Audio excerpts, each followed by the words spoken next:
मैं कह रहा हूं, मैं कोशिश करूंगा जहां भी 11th की कोई चीज आएगी मैं पहले लिख दूंगा, समझा दूंगा, उसको देख के आप कर लेना। Reference book, reference book, reference book, ठीक है।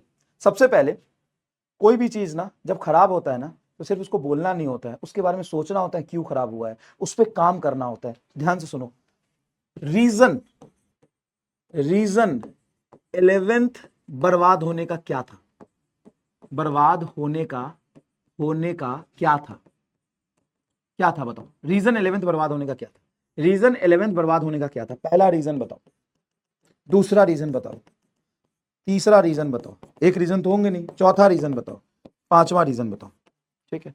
और सिर्फ बताओ नहीं, उसको क्या करो, उसको क्या करो, इस पेपर पे लिखो, है ना, इस पेपर पे लिखो, इस पेपर पे लिखो। रीजन बर्बाद होने का, 11th बर्बाद होने का रीजन क्या है, उस पेपर पे लिखो। पहला, दूसरा, तीसरा, चौथा, उसको उसको दो जिरोक्स कर लो, दो पार्ट में, दो पार्ट में जिरोक्स कर लो। एक पार्ट जाके अपने पिताजी के और माताजी के चरणों में रख दो कि ये मेरे से गलती हुई थी, मैं पूरी कोशिश करूंगा 12th में नहीं होगा।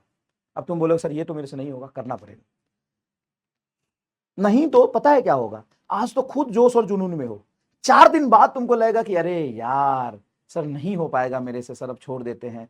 अपने आप तुम गलती करते जाओगे और तुम्हें पता भी नहीं चलेगा। तो आपको क्या करना है, आपको क्या करना है, आपको जो भी रीजन लगता है, जो भी रीजन लगता है, जो भी रीजन लगता है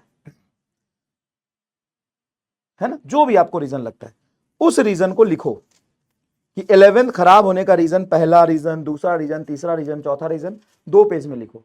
एक अपने माताजी, पिताजी या बड़े भाई जिसको मानते हो उसके चरणों में रख दो और उसके सामने कान पकड़ के सॉरी बोलो कि मेरे से गलती हो गई, ये सब गलती मैं 12th में नहीं करूंगा। ये एक पर्ची उनको दे दो। दूसरा पर्ची जहां पे भी पढ़ते हो वहां पे जाके चिपका दो, वहां पे जाके चिपका दो, जाके इस पर्ची को क्या करो, चिपका दो। और उस पर्ची को चिपका के रोज अपना जब गोल बनाओ, अचीवमेंट और रिग्रेट लिखो, तो उसको देखो कि आज मैंने इसमें से कोई गलती तो नहीं करी। अगर नहीं करी तो तुम सेफ हो, नहीं तो आज जोश और जुनून से तुम भरे हो, कल तुम पढ़ोगे नहीं, क्या फायदा फिर। सुनो मैं बता रहा हूं क्या दिक्कत होता है सबसे ज्यादा, यही सबसे ज्यादा प्रॉब्लम होती है कि आज तो हम कहते हैं कोई गलती नहीं होगी, कोई गलती नहीं होगी, कोई गलती नहीं होगी, और 1 महीने बाद पता चलते सारी गलती तुम वही कर रहे थे जो 11th में किया है। सुनने में थोड़ा बुरा लगेगा, आई एम सॉरी, पहले बोल देता हूं, थोड़ा मैं सुधर गया, पहले तो मैं खतरनाक थोड़ा था, सीधा मुंह पे बोलता था और किसी से कोई फर्क नहीं पड़ता था। अब मैं धीरे धीरे सुधर रहा हूं, ठीक है ना, तो पहले ही सॉरी बोल देता हूं। कान खोल के सुन ले, तुम में से 80% से 90% तक बच्चे जो 11th में गलती किए थे वो 12th में दोहराएंगे। 12th के बाद आ जाना, यही खड़ा हूं और ये जवान से बोल रहा हूं, 100% 80% बच्चे वही करेंगे। क्यों? अरे सोचना बहुत आसान होता है, करने के लिए गूदा चाहिए, दम चाहिए, वो नहीं है तुम में, वो नहीं है तुम में भाई, वो नहीं है यार, सच बोल रहा हूं, मुंह पे बोल रहा हूं। मैं ये नहीं बोलूंगा अरे तू तो मेरा चेला है, तू, मैं जानता हूं तू शेर है, तू गीदड़ है, नहीं है शेर, तू गधा है, तू नहीं है, तू शेर बाघ और चीता नहीं है, तू गधा है। अगर शेर बाघ चीता होता तो तेरा 11th खराब नहीं होता। किसने बोल दिया तू शेर बाघ चीता है? तू गीदड़ है, गीदड़। तेरा 11th खराब हुआ है और इसका रीजन तू खुद है, एक्सेप्ट कर। और 80% लोग यही गलती दोबारा करेंगे। अगर नहीं करना चाहते हो गलती तो पहले एक्सेप्ट करो कि हम गीदड़ थे, मेरे से नहीं हुआ, नहीं कर पाया मैं। जब तक एक्सेप्ट नहीं करोगे, जब तक सच्चाई को एक्सेप्ट नहीं करोगे, सच्चाई को महसूस नहीं करोगे, तब तक उस पर काम कैसे करोगे? ऊपर ऊपर से उछलने कूदने से कुछ नहीं होता है। उस रियलिटी को एक्सेप्ट करना होता है और रोज रोज उसको ट्रैक करना होता है कि हम उसी रास्ते पे तो नहीं निकल गए। क्योंकि जब निकल रहे होगे ना तब पता नहीं चलेगा कि किस रास्ते पे तुम बह गए, वो पता चलता है जब तुम बह जाते हो पूरी तरीके से तब।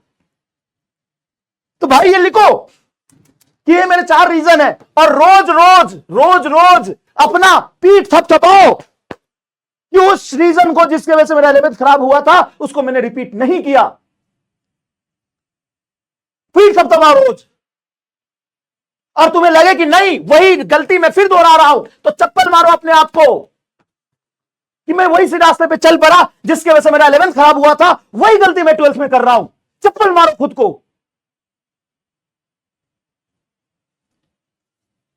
और नहीं तो रोज पीठ थपथपाओ कि हाँ सर सही है, ये 4 गलती मेरे से हुआ था, मेरे से काम चोरी हुआ था, मैं पढ़ते समय इधर उधर भटक जा रहा था, मैं डेडिकेशन से नहीं पढ़ पा रहा था, मैं बैकलॉग क्रिएट कर रहा था, मैं XYZ फ्रेंड की वजह से भटक गया था, मेरे इस दोस्त के कारण मेरी पढ़ाई खराब हुई थी, वो मैं दोबारा नहीं होने दूंगा। एंड अप्रिशिएट योरसेल्फ अगर तुम उस राह पे नहीं भटकते हो तो। समझ में आया ये बात?